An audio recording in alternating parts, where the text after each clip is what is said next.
Every 14 seconds, someone in the world is diagnosed with breast cancer. We're all familiar with the grim statistics. Globally, breast cancer represents 25% of all cancers in women.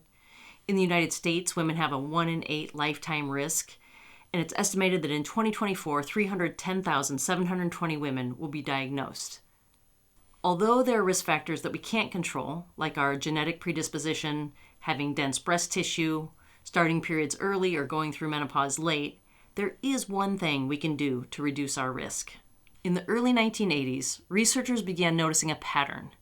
Many young women who competed in sports were delayed in getting their periods, with some having amenorrhea. So a group in the Boston area sent surveys out to women who had graduated from 10 colleges and universities in the previous 55 years to determine the effect that sports or strenuous activity had on their reproductive health.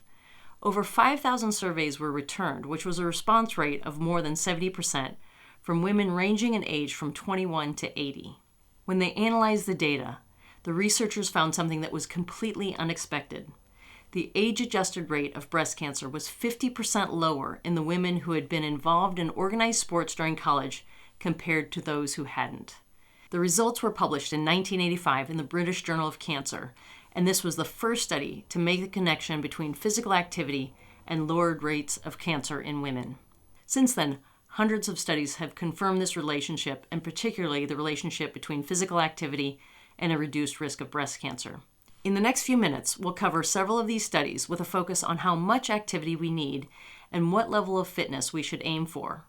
We'll also briefly touch on the mechanisms in our bodies that provide this protective effect, as well as the current gaps in knowledge and questions that remain to be answered. Let's get to it. This meta-analysis, which is an investigation that compiles data from multiple individual studies in order to draw stronger conclusions about the relationships as well as different subgroup variables, involved 38 prospective cohort studies representing about 2.5 million participants, including over 68,000 women diagnosed with breast cancer. They found that overall, physical activity was associated with a 12% decrease in the risk of developing breast cancer, and when analyzed according to menopause status, the decreased risk was 17% in premenopausal women and 9% in postmenopausal women. When they looked at the quantity of physical activity necessary to have an effect, they found there was about a 3% risk reduction for every 10 MET hours of physical activity per week, and this was a linear dose response. If activity increased to 30 MET hours per week, the risk reduction was 9%, and then 15% for those who did 50 MET hours per week. For a quick review, MET stands for metabolic equivalent task, which represents the energy expenditure of an activity, with 1 MET equal to our oxygen consumption when we're at rest. For example, light gardening can range from 2 to 3 METs, which means we consume 2 to 3 times the amount of oxygen while doing that compared to when we're sitting at rest. So based on this meta-analysis, if we accumulate 10 hours of gardening over the course of a week, that adds up to 20 to 30 MET hours, which on a consistent basis could decrease our breast cancer risk by 9%. I put a link in the description to a website that provides MET values for a wide range of activities. This meta-analysis included many of the same individual studies, but they noticed a more pronounced response with moderate to vigorous activity intensity, such that there was a 5% risk reduction for every 2 hours per week of moderate to vigorous activity. Moderate intensity activity falls in the range of 3 to 6 METs, so these are things like fast walking or playing doubles tennis. Vigorous activity is over 6 METs, and this includes most sports, jogging, cycling, and swimming. The authors of this meta-analysis looked specifically at the effect of moderate to vigorous activity in relation to breast cancer risk, separated by menopause status, and they found a risk reduction of 20% in premenopausal and 21% in postmenopausal women. If we look at this graphically, the orange line represents the linear dose response that we saw from the earlier study, and the green line represents the decreased breast cancer risk in those who do more moderate to vigorous activity. We see a much more precipitous drop that levels off at about 20 to 30 METs per week. As an example, jogging a 10-minute mile or 6 mile per hour pace is roughly 10 METs, or walking a 15-minute mile or 4 mile per hour pace is 5 METs. So if we jog 2 to 3 hours per week, or walk 4 to 6 hours per week at these paces, or some combination of the two, we would fall in that range that optimizes our risk reduction. Another way that the association between physical activity and reduced breast cancer risk has been demonstrated is in studies that measured women's baseline levels of cardiorespiratory fitness and then followed them over time to track who developed the disease. And that was the approach in this study that is hot off the presses, having just been published in the June issue of the journal Medicine and Science in Sports and Exercise. Using cardiorespiratory treadmill tests obtained in over 44,000 women during a 20-year time period, the researchers found that for every 1 MET increase in cardiorespiratory fitness, there was a 7% lower risk of developing breast cancer. This amount of fitness improvement is very doable and doesn't require an extreme uptick in exercise volume or intensity, particularly if you're someone who is just getting started with activity. For example, this study of adults with an average age of 65 found that a 6-week intervention of playing pickleball for 1 hour a day resulted in a nearly 1 MET increase in VO2 max. The exercise intensity was estimated to be moderate in the range of 4.1 METs, and the women in the study group burned about 330 calories per hour. This longitudinal study also obtained baseline cardiorespiratory fitness levels in nearly 15,000 women who were then followed over a 31-year time frame to determine the risk of breast cancer mortality rather than the risk of developing breast cancer as we've looked at in the earlier studies. After controlling for multiple variables, the researchers identified a threshold point of 8 METs for cardiorespiratory fitness.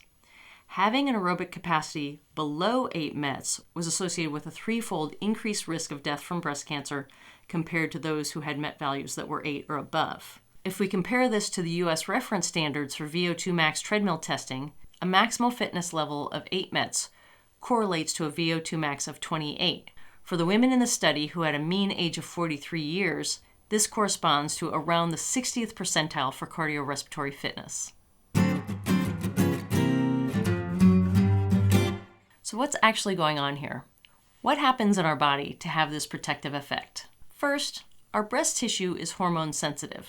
So long-term exposure to estrogen increases our risk, which is why having started periods earlier or going through menopause later are both associated with increased rates of breast cancer. Physical activity has been shown to directly lower estradiol levels, and it also increases the levels of sex hormone binding globulin, which is a protein that regulates the availability of free estrogen. Secondly, physical activity also boosts mitochondrial number, which helps to decrease oxidative stress and chronic inflammation, and it also helps to offset some of the DNA damage that accumulates with aging. Physical activity also stimulates our immune cells, like natural killer cells, which, despite their ominous name, are a good type of lymphocyte that suppresses tumor growth. Being active also decreases our risk of gaining weight as we age. And weight gain is particularly concerning during adulthood. A meta-analysis of 50 studies assessing the relationship between adult weight gain and cancer risk found an 11% increased risk of postmenopausal breast cancer for every 5 kilograms, which is roughly 11 pounds of weight gain during adulthood. And this risk increased linearly. In other words, every pound of weight gain increased breast cancer risk by 1%. So if we accumulate 25 pounds as our metabolism changes during adulthood, our postmenopausal breast cancer risk increases by 25% compared to if we had not gained that weight. One caveat from this study is that the increased risk didn't apply to women who are on postmenopausal hormone replacement therapy, in part because there are contradictory findings regarding the relationship between hormone replacement therapy and breast cancer risk.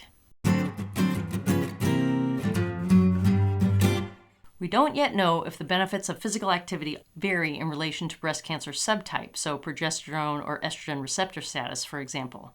And the results are inconsistent with regard to race and ethnicity. A pooled analysis of 4 studies that were conducted in Black American women found a 12% risk reduction in breast cancer for those who were active compared to those who weren't, but a different study found that there was no difference. And this is of critical concern because Black women are more likely to be diagnosed at a younger age, and 1 in 5 Black women have the triple negative subtype of breast cancer, which is a more aggressive form of the disease. Finally, it's also unclear whether physical activity alters the risk for those who may have a genetic predisposition, such as those with a BRCA1 or 2 gene mutation, or those who have a first-order family member, like a mother or sister who has had the disease. So there is a lot left to learn, but the key takeaway from today is that for most women, consistent physical activity, even in modest amounts, can reduce your risk of breast cancer. If finding motivation to get started is an issue, then check out this video next to get the boost that you need. Or if you want to learn more about VO2 max and what determines cardiorespiratory fitness, take a look at this. And also, please leave me a note in the comments. I want to hear what activities you choose to do or plan to do to reduce your risk and help you stay healthy. And to the many, many women out there who are currently in treatment or who may recently have received devastating news, like the 45 women who are diagnosed during the time frame of this video, I send you wishes of hope and wellness. Take good care.